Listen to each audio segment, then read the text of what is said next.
if you could each introduce yourself and your film right down the line here. Okay, hi everybody. I am Rashayla Marie Brown, and my film is Reality Is Not Good Enough.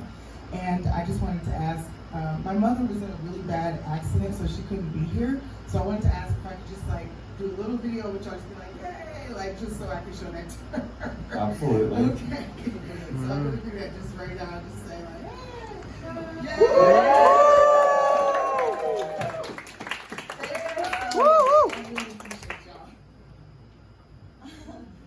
Hi everyone, my name is Yuchi and I'm the filmmaker behind Breath Rides What Can I Mean. This film is very personal to me based on my experience as a parachute kid. And if you're unfamiliar with the term, parachute kids are unaccompanied minors who are sent to live and study in the US or other Western countries as early as the first grade.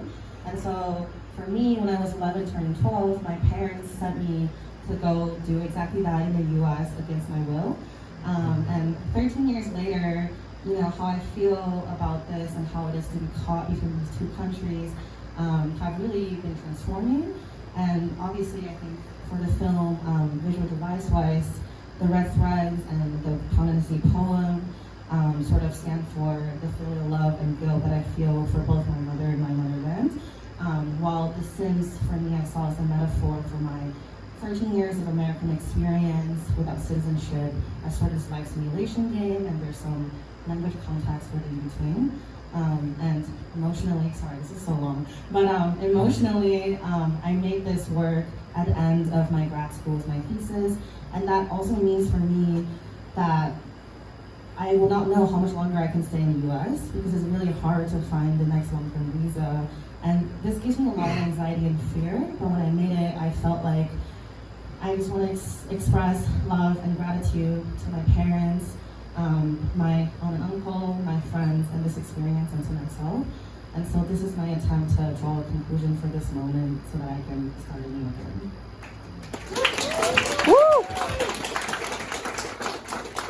Hello, my name is Sula. My film was Out of the Dark, also a personal film about being Ajax and non-binary person and all the trauma that was very prevalent in my life during my formative years. And I just wanted to explore that through the experimental medium. So yeah, that's everything. Greetings everyone. I'm Michael Olowu. I'm the director of Grills and Mirrors, and this film is more of a presentation, very much to go into like the mirror of both worlds of having grills, which is become more of like a style, a status. It can pretty much be wealth. So I just wanted to like start a presentation off with pretty much having people having like that face of like fear or shining light on like a different, retrospect of like having grills instead of like the bad light that everybody pretty much thinks of it. So yeah. We'll do a preliminary question and then I'll open up to the audience. I just want each of you to go through and kind of tell me where the exact start of the project was and what kind of triggered that process of you creating your own project. Well, the development of this film was about 4 years back when I was in high school, and I had a flashback back to my childhood in South Florida. I'm from Miami, actually. And I grew up around a lot of folks, certain people in certain neighborhoods, and I used to see men, women, they'll pull up the schools, they'll have, probably one gold teeth or silver here and there. And I used to really just watch them. I'll look at their face or I'll look at their teeth and I'm like, whoa, at first I was kind of fearing it because I used to see a lot of people around with it, but then I was like, wow, that's some power there, I felt like it was really attracting me, and I actually ended up taking foil from my house, and I used to go to school and I used to put foil in my mouth and make it seem like I have grills too. And my friends will all do that as well. And we're like, yo, look at us, we got wealth, man, we're dope, And yeah, but we didn't know the misconceptions around it, people think, you're a thug, or, you're up to no good, or you can't get a job, anything like that. So yeah, as I got older, I have more of an understanding of it now, and you know, I can see that it's more of a, it's more of like having that power, whatever you like attain. Just like it could be a chain, it could be pretty much anything, like a ring. Like I can go nuts with like an earring, you know, and people would go crazy about that. But when I think about grills, it's like, wow, there's something about it that I think attracts a lot of people, and it attracted me. I wanted to shine light on that, and you know, like in certain communities, like I did research about how certain people, when they come into the U.S., either people like from Africa or other countries, it really became mainstream in like the 80s and 90s with style and hip hop culture. I think you guys have seen music videos with some people that have grills in their mouth, and not knowing that it's an ancient relic, you know, like either it's for dental use or it's for like a status. Like there were kings and queens back then, gods and goddesses that actually wore those. And yeah, it was just a status. Like it's just amazing. So I wanted to dive into that world, and I wanted to show both mirrors of it. And what is it like having them in your mouth, and at the same time, it's like attaining that power. It comes with a lot of stuff. Like what's your intention? So I would say we shouldn't judge like a book by its cover, and we shouldn't, you know, really, you know, think people as off from what they attain. It's good to get to know them, and yeah, pretty much. That's where I wanted to go with it, and that's how Grills and Mirrors really started off. Awesome. Okay, so for Elle of the Dark, there's kind of like several areas of inspiration. The first was a video of myself when I was 11. I thought I was going to be a YouTuber, so corny. I saw the video and I was talking about changes that I wanted to make in my life. And the major one was I wanted to be light-skinned. Because that was like the period of time where colorism became prevalent in my life. If you're not familiar with colorism, it is discrimination towards darker skinned people, and it's very prevalent in the Black community, and Asian communities as well. So that became a very like central part of my life. And so from 11 up until I'm 22 now, that was just like a very violent part of my world. And then I was curious about darkness as a phenomenon. It's generally a negative thing. We use it to describe things often that are bad or wrong. And I was curious about that. I was curious about the way that affects the way dark-skinned Black people exist in the world, because often people are uncomfortable around Black people generally, just in general, and then let alone their dark skin. I've noticed that in my interactions with people, like thinking about my parents' interactions with people, my younger siblings.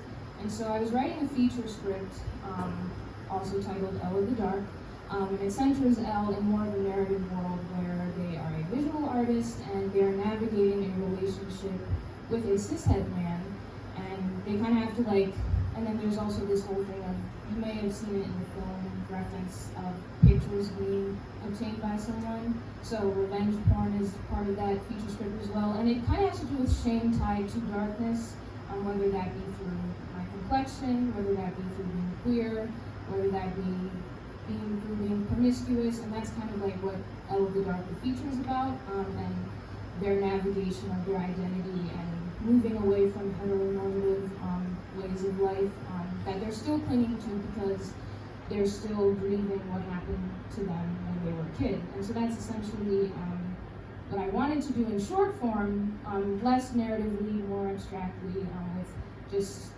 chaotic, distorted visuals and audio, to kind of just make something that's not easy to grasp, but that can speak to my experience being, again, dark, the antithesis of light, based on my existence. So yeah, that was the development of the film, and I started shooting it in July, finished editing it January 23rd, the first premiere of this film this year. So it's really weird, full circle moment to have the film premiere the year after I finished it. So yeah.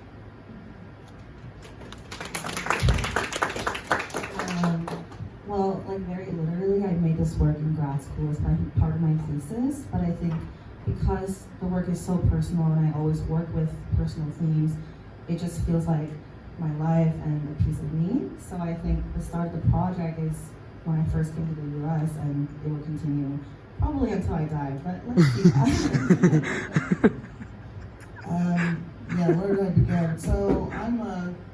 experimental, conceptual, visual artist. I make work in a lot of different media. This is my kind of directorial debut.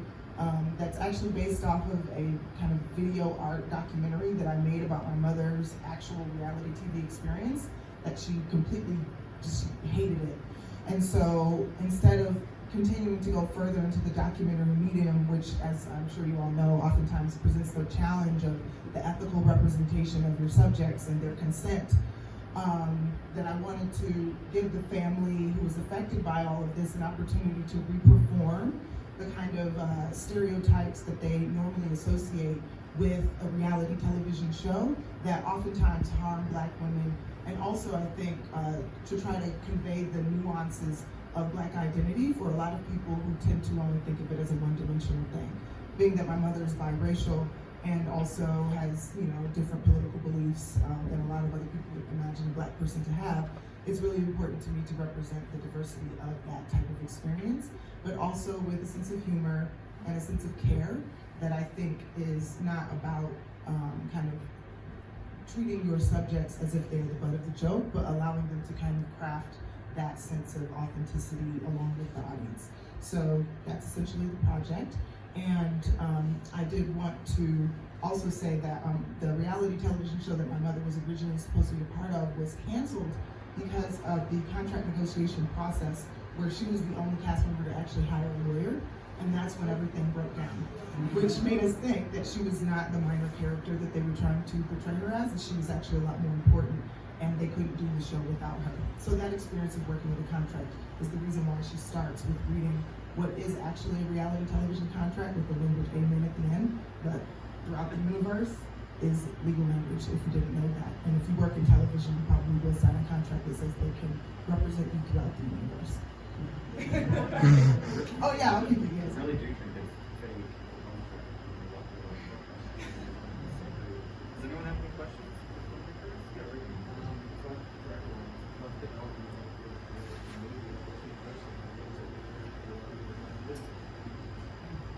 For me, it was definitely the visuals. I shot a lot of the doc footage first, and then after that, realized where all the gaps were that we needed to create kind of experimental video art performances, and we shot those. And then we added in the music after that, and then after that, we wrote the VO once, hated it, rewrote it again. So that's kind of like the entire process of making it. I think it's kind of hard to say because I was writing my thesis paper going along with it, but I think the visuals came first, and the original version of this work was actually a video sculpture, and so I think the physical aspect and the video aspect was kind of like tying together as I created it. And does it say those video sculptures? Oh, well, the original version is displayed on like the aspect ratio, like a computer screen, and I made this like red rabbit bunny case for the computer, and then it's on this pedestal where I had sewn the poem that you see here in English, Chinese, and Pinyin, which is the spelling in Chinese, across these fake tattoo skins that like covers the entire pedestal, and so it's a video sculpture. I think it's like a chicken before the egg type of situation for me, because I was writing a lot about how I felt about darkness and reclaiming that as a not negative thing, and then I just started randomly, you know, I shot most of the film on my phone, this one right here, and my MacBook, very, you know, low budget indie shit, but you know, we do what we do. But yeah, I was like recording stuff and then writing, so it was kind of like they just kind of came together, yeah. Starting with Girls and Mirrors, it was more stuff with a visual, but I wanted to add like a poetic feel to it. I wanted to pull you guys into like a dark atmosphere, like, you know, I wanted to shift in like the darks, lights, and everything. And yeah, like I write poetry myself, and I was just thinking about it. I was putting myself in a position of someone I saw when I was younger, and who had like pretty much like a wall. A wall is like, you know, full mouth with grills. And I was like, it was speaking to me, I was like, whoa. So I wanted to start off with like a poem that's like, okay, first it's gonna like pull you in, and then later on it's gonna be that shining in your face, you know. So I wanted to focus on both the eyes and the teeth, because when I look at somebody, I'm looking at their eyes and then I'm looking at their teeth and the shine, and it's going like, whoa, like it just like brighten my face. So I was like, okay, now you're speaking to me, like, what are you trying to say? What those teeth, you know?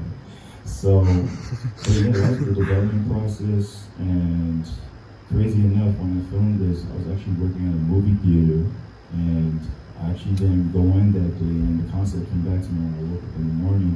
I went to my restroom, and yeah, it just came from there, and I shot it on Blackmagic 6K, and yeah, it was pretty dope. I did the score on the same day as well, and I actually submitted the Slamdance on the same day, crazy enough. So yeah, I did that in like 2 hours.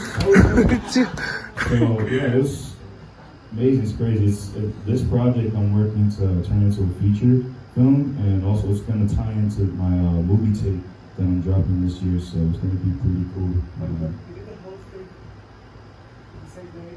Yes. Like, Yes. it's a one-day movie. Correct. You've been to Yes. Yes.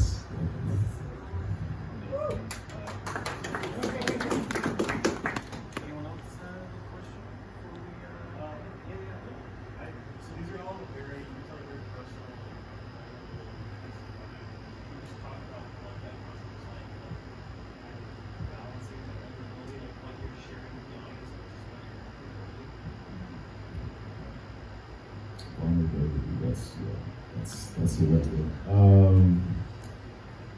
Yeah, for grills, I think one part of myself going into this was like, okay, do I really want to put them in my mouth? Because crazy enough, my mom actually looked at me in the morning when I got them, and she was like, don't go in the room with your dad with those on. Because my dad's Nigerian, like, us Africans, we don't like none of that. They don't like any of that stuff. So I was kind of secretive with it. But I was like, okay, you know what, I'm going to put them on. I'm going to shine a different light on them instead of, I have good intentions with them, not bad intentions, like I said earlier. Yeah, I just, I became comfortable with myself using them, and keeping them in my mouth was kind of a hassle, but it was cool. It was a neat experience. When I first watched it after editing it, I felt like I was proud of it, but I was like, I don't know, are people going to be able to obtain anything from it just because of how all over the place it can be at times. But after a while, considering the several traumatizing things that are kind of explored in the film, from violence with men, queerphobia from parents, and other forms of violence, I was like, I want to subtly talk about these things, just to protect myself and to have respect for my younger self, because this is really in dedication to them.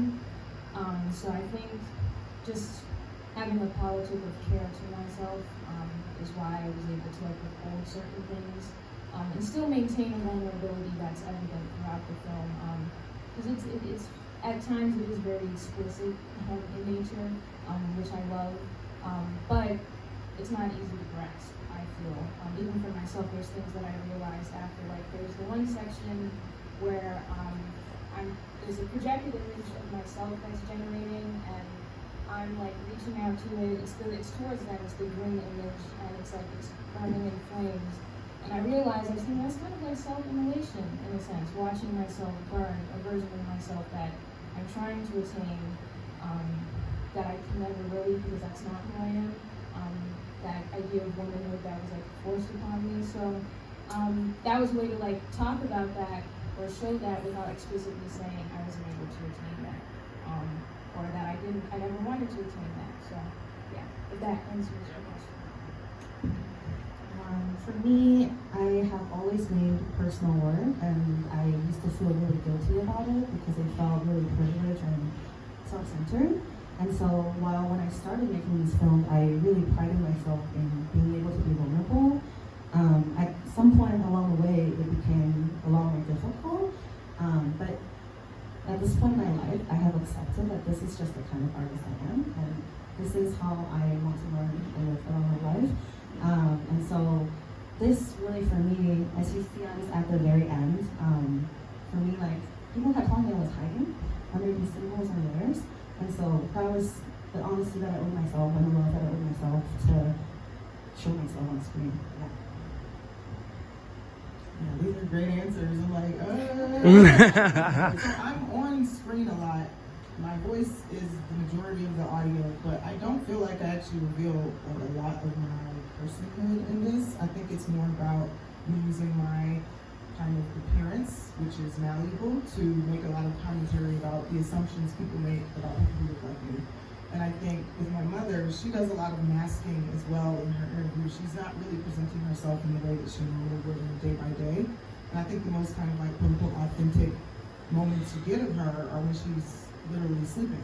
And I'm thinking a lot about how people can, you know, represent themselves both through like consciously manipulating how people think of ideas about them versus just not doing anything, and that not doing anything actually being like the most authentic version of yourself. And that probably comes from a lot of my spiritual beliefs, which come from various traditions, but I'm very interested in the concept of no self, or thinking of the self as a very malleable entity, and all of the other things are nationality, language, race, all of that stuff being stuff that's just material. It's just things that you can work with if you want to, or you can distance yourself also if it makes you feel more like who you really truly are. And so I wanted to also give everyone in the family an opportunity to do that. Each of the vignettes that you see are them kind of representing aspects of their real life in a very abstract way. So the beauty queen stuff, my sister, she used to do pageants. The cooking show, my other sister, she's like obsessed with all the food networks. I mean, she like, I don't know, she has like a $200 subscription to all these channels.